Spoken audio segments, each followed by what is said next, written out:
আজকে ছোট ছোট বাচ্চাদেরকে হাতে মোবাইল ধরিয়ে দেওয়া হচ্ছে। বর্তমানে এখন সোশ্যাল মিডিয়াতে দেখবেন এই পল্লীগ্রাম টিভি, এই পল্লীগ্রাম, এই নদিয়া জেলার পল্লীগ্রাম টিভি এমন আশ্চর্য একটা ভাইরাস ওরা নিয়ে এসেছে, আপনি কল্পনা করতে পারবেন না। প্রত্যেকটা সন্তান 7 বছর 8 বছরের বাচ্চা পর্যন্ত জানে যে শফিক এরকম ভিডিও বানায়। আর এমন এমন ভিডিও বানানো হচ্ছে, এই ছোট ছোট অধমের বাচ্চাগুলো এমন ভাবে ভিডিও তৈরি করছে তারা, যে ভিডিওগুলোতে কিভাবে তার মালকে চুরি করা যায়, কিভাবে সংসারকে তছনছ করা যায়, কিভাবে পরকিয়া করা যায়, কিভাবে সংসারকে দুখান করা যায়, চুরি পাটপাড়ি করা যায়, এগুলো সেখানে শেখানো হচ্ছে। আর আপনার ছেলে মেয়ে ওগুলো শিখে বড় হয়ে ভবিষ্যতে কি হবে বলেন তো? সেই চরিত্র তো তার মধ্যে ঢুকবে। আল্লাহ আমার বাড়ির খবর বলছি, বলার মন ছিল না তবুও বলছি, বুঝানোর জন্য বলছি। মোবাইলটা আমি ফেসবুকে ঘাটছি, ঘাটতে ঘাটতে আমার একটা ছোট মেয়ে বসে আছে, ওর বয়স 4 বছর, বেশি নয়, 4 বছরের মেয়ে। আমি মোবাইল ঘাটছি, আর মোবাইল ঘাটতে ঘাটতে ঘাটতে হঠাৎ করে ওই ভিডিও শফিক চলেছে। যেমনি দেখা বলছে, আব্বা এটা শফিক, যে এটা যে শফিক। তুই কি করে জানলি শফিক এটা? তুই কি করে জানলি? বলছে ওই দেখে নানি বাড়ি যাই তো তোর সবাই ছোড়ো দেখে তো আমরা দেখি। বাহ, খুব ভালো তো, তুই কি করে জানিস শফিক এটা? এত ভাইরাসে পরিণত হয়েছে, বাচ্চারা পর্যন্ত শফিককে চিনে ফেলেছে। এটা একটা চরম একটা ভাইরাস, এটাকে আপনাকে নির্মূল করতেই হবে। আপনার ছেলের হাত থেকে এই মোবাইল কাটতেই হবে, এই টিভিটাকে বয়কট করতে হবে, এই চ্যানেলটাকে বয়কট করতে হবে। যদি না করেন ভবিষ্যতের প্রজন্ম, বলছি, আপনার ছেলে মেয়ে কোনোদিন ভালো আপনি আশা করতে পারবেন না। এটা লিখে নিয়ে যান, আপনাকে আমি এখনই বলে গেলাম, আজ এই তারিখে বলে গেলাম, লিখেলেন আপনি খাতায়। যদি আপনি না নির্মূল করতে পারেন, আমরা এত বাপ মা বেহায়া গাধা মোবাইল দিয়ে দিয়েছি যা তুই ওই এত কি শফিকের তুই দেখ, তুই আমি আমার কাজ করছি, স্ত্রী তো আপনার সিরিয়াল নিয়ে ব্যস্ত পড়ে আছে। এই হচ্ছে বর্তমানে আজকে ভাইরাস।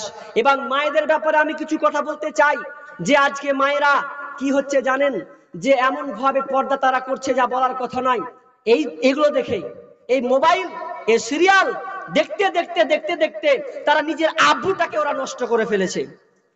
আমরা মানছি, কোরআন হাদিস মেনে চলছি, কোনটা মানছেন আপনি? ও আপনার যেটা সুবিধা, আপনি সুবিধাবাদী, এই জন্য আপনি এটা মানছেন। অথচ আয়েশা রাদিয়াল্লাহু তাআলা আনহা বলছেন যে আল্লাহ রাসূল আমাকে এমন একটা জিনিস শিখালো, যেই জিনিসটা আমি যখন দিল, রাসূল সাল্লাল্লাহু আলাইহি ওয়াসাল্লাম বলছেন, আয়েশা, কেউ যদি 6 কিংবা 8 রাকাত চাস্তের সালাত পড়ে, সকালে নামাজ আদায় করে, তাহলে এর বিনিময়ে তাকে একটি জান্নাতের ঘর নির্মাণ করা হবে। এর বিনিময়ে আল্লাহ তাআলা তাকে জান্নাতের ঘর বানিয়ে দেবেন। আয়েশা রাদিয়াল্লাহু তাআলা আনহা যখন এই হাদিসটা শুনেছেন, বিশ্ব নবী বলেছেন, কেউ যদি এই চাস্তের সালাত আদায় করে, তাহলে তার জন্য জান্নাতে একটি ঘর নির্মাণ করা হবে। এবার আয়েশা রাদিয়াল্লাহু তাআলা আনহা কত গভীরে বলছেন, তিনি বলছেন, বিশ্বনবী আমাকে যেদিন থেকে বলে দিয়েছেন, সেই দিন থেকে আমি চাস্তের সালাত, সকালের নামাজ আমি পড়তে থাকলাম, এটা আমি ছাড়বো না। শুধু তাই নয়, যখন আমি নামাজ অবস্থায় থাকবো, এই নামাজ অবস্থায় থাকার পর কেউ যদি বলে দেয়, আয়েশা রে, তোমার আব্বা মা জীবিত হয়ে গেছে, তোমার আব্বা মা কবর থেকে উঠে এসেছে, তবু আমি আয়েশা বলছি, শুনে পৃথিবীর মানুষ, তবু আমি এই চাস্তের সালাত, এই নামাজটা আমি ছাড়বো না যতক্ষণ পর্যন্ত কমপ্লিট না হবে। তারা কেমন আর আমরা কেমন দেখেন, যেমন হাদিস পাচ্ছে সঙ্গে সঙ্গে মেনে নিচ্ছে, যেমনই পাচ্ছে সঙ্গে সঙ্গে মেনে নিচ্ছে।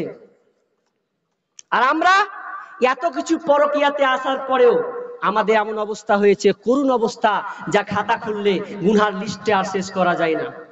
এবার আমি আপনাকে একটা বুখারীর হাদিস শোনাই, যে হাদিসটা আমাদের সমাজে খুব আস্তে আস্তে দ্রুত বজায় রেখেছে। কি জানেন? সেটা হচ্ছে আলীকে আল্লাহ রাসূল বলছেন, আলী, 3টা জিনিস কখনো তুমি লেট করবে না। কয়টা জিনিস ভাই বললাম? 3টা জিনিস। শুনছেন ভাই, আপনারা শুনছেন? ভালো লাগে না মনে হয়? 3টা জিনিস লেট করা যাবে না। নাম্বার 1 নম্বর কি, যে যখন নামাজের সময় হয়ে যাবে তখন লেট করা চলবে না। যেমনই আজান পড়বে, হাইয়া আলাস সালাহ, হাইয়া আলাস সালাহ,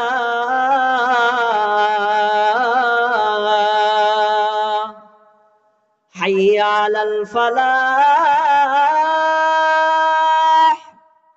হাইয়া আলাল ফালাহ।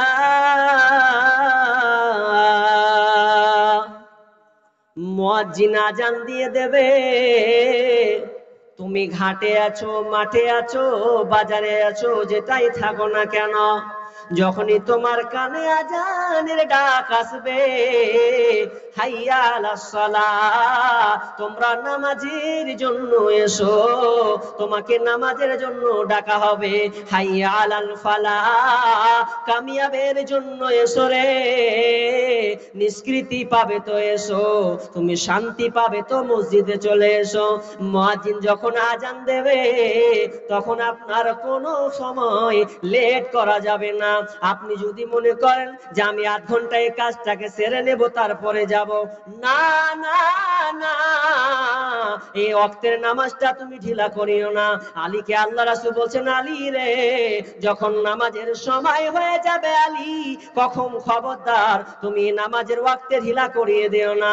যেমনই আজান হয়ে যাবে তখন তোমার সমস্ত কাজ ফেলে তুমি নামাজে চলে যাবে। এখনো আপনি দেখবেন আরবের বুকে আপনি দেখতে পাবেন, যখনই আজান হয়ে যাবে, যখন আজান মুয়াজ্জিন আজান দেবে রে, তখন তারা সমস্ত কাজ, সমস্ত কিছুকে ফেলে দিয়ে তারা মসজিদের দিকে ছুটে যাবে। শুধু তাই নয়, সেই মক্কা মুকাররমায় বড় বড় ব্যবসা আছে, যেই ব্যবসা সোনা চাঁদির ব্যবসা, সোনা হীরার সোনার ব্যবসা, যে একটা চাঁদির দোকান আমাদের পশ্চিম মুর্শিদাবাদের মতন যতগুলো দোকান আছে একটা দোকানে কিনে ফেলবে, এরকম তাদের ব্যবসা, বিশাল বড় বড় ব্যবসা। তবুও দেখবেন তারা ওগুলোকে বন্ধ করে না, ওভাবে খোলা রেখে দেয়। চুরি করার কোনো ব্যাপার নয়, সেখানে কেউ চুরি করবে না, সেগুলোকে রেখে দিয়ে তারা নামাজে চলে যাবে। শুধু তাই নয়, আপনি যদি এক গিলাস চাও খান আর বলেন ভাই কয় টাকা বিল হয়েছে, দোকানদার বলবে তোর বিল রাখ, বিলটা তুই রেখে দে, এখন আল্লাহর আজান পড়েছে, আল্লাহর ডাক পড়েছে, এই ডাক পাওয়ার পর আর কোনো কাজ করা যাবে না। আপনি বললেন এই তো আমি চা খেলি, পয়সা তো পকেটে হাত ভরেছি, তেলি এলেন, বলছেন না, তোমার পয়সাটা পকেটেই থাক, আমার দরকার নাই, আগে আল্লাহর ডাকে তুমি চলো। ওরে আমার বন্ধু রে, তবে আজ শুনে নাও, যখন আজানের সময় হবে খবরদার লেট করা যাবে না। নাম্বার 2, আলীকে আল্লাহ রাসূল বলছেন, আলী, যখন কেউ মারা যাবে তখন তোমরা খবরদার লেট করবে না, খবরদার তোমরা লেট করবে না, লেট করা যাবে না। যখন একটা মানুষ মারা যাবে তাড়াতাড়ি তুমি দাফন করে দেবে। আমাদের সমাজে দাফন হয় হয় সুন্নাত পালন করেন। আপনার ছেলে সকালে ধরলেন আপনার বাপ সকাল 10টার সময় মরেছে কিংবা বৈকালে মরেছে, মাটি কখন হবে? আর ওই দিন কি হবে না? কেন হবে না জানেন? কেন হবে না? ওর দুটা বেটা বিদেশে আছে তো বেটা আসবে তারপরে দাফন করবে। অথচ বলা হচ্ছে যে মানুষ যদি মারা যায় তাহলে তাড়াতাড়ি দাফন করে দাও, তাড়াতাড়ি তার জানাজা আদায় করো, লেট করা যাবে না। কিন্তু আমাদের সমাজে দেখবেন যদি সকালে মারা যায় ওই রাত 10টা 8টার পর, অথচ হাদিসে বলা হচ্ছে যতক্ষণ মাটি খুঁড়তে সময় লাগে, কবর খুঁড়তে যতক্ষণ সময় লাগে, ততক্ষণ পর্যন্ত তাকে কি করতে হবে? সময় দিয়ে তাকে দাফন করে দিতে হবে, এটাই সঠিক মত। কিন্তু আজকে আমাদের কি হচ্ছে, মানুষ বাপ মা হোক যে হোক মারা যাক না কেন, বিদেশে দুটা বেটা আছে, এখন কোথায়? কলকাতা, কখন আসবে? তো আসবে না, রাত ছাড়া হবে না, তার জন্য কি করতে হবে? বাপের লাশটাকে রেখে দাও। বাপের লাশ রেখে দিল, রাখার পর যখন সেই গার্জেনটা যখন আসবে, ওই ছেলে দুটো আসবে, এসে পর কি করবে বলেন তো? এসে কি করবে? বাপের লাশের মুখটা দেখবে, দেখার পরে একটু দেখবে মুখখানটা, আর কাঁদতে লাগলো, কেনে 2-5 মিনিট, কি লাভ হলো? আপনার পিতা মনে হয় বেঁচে গেল না? ওই 10 ঘন্টা পর লাশকে রাখার পরে তার ছেলে আসবে, 1 মিনিট কাঁদবে, কি লাভ হলো এতে? অথচ হাদিসে বলছে তাড়াতাড়ি দাফন করে দাও। বেশি লেট করা যাবে না। একটু কাঁদবে আর কেঁদে কেঁদে বলবে বাপু তুমি মরে গেলে, বাপু তোমাকে তো তোর বাপু বলে এখন বাঁচা, তুই কেনে কেনে এখন দিলে বাঁচা, কি করবি তুই? আরে দরদ তো সবাই আছে, ভালো তো সবার, বাপের ভালোবাসা তো সবার আছে, কিন্তু তুমি হাদিসকে বাস্তবায়ন করো। সময় হয়েছে তুমি দাফন করে দাও, কিন্তু আজকে সমাজে কি হচ্ছে, দাফন করছি না, এই রেখে দিচ্ছি। অথচ বুখারীর হাদিসে বলা হয়েছে, মুসলিম শরীফে কি বলা হয়েছে, একটা যখন ভালো মানুষ মারা যাবে, ভালো মানুষ, ভালো রূহ আত্মা মারা যাবে, তখন তখন তারা ওই আত্মাটা বলবে, ওই রূহটা বলবে, তাড়াতাড়ি আমাকে রবের দিকে নিয়ে চলো, তাড়াতাড়ি আমাকে রবের দিকে নিয়ে চলো, কেন তোমরা আমার জন্য লেট করছো? না, লেট করা যাবে না, তাড়াতাড়ি নিয়ে চলো, আল্লাহর সঙ্গে তাড়াতাড়ি তার মুলাকাত হবে। দ্বিতীয় নম্বর, যারা বদমাশ হবে, বেঈমান মরবে, তারা বলবে কোথায় নিয়ে যাচ্ছ গো, কোথায় নিয়ে যাচ্ছ আমাকে, হায় হায় আফসোস করবে।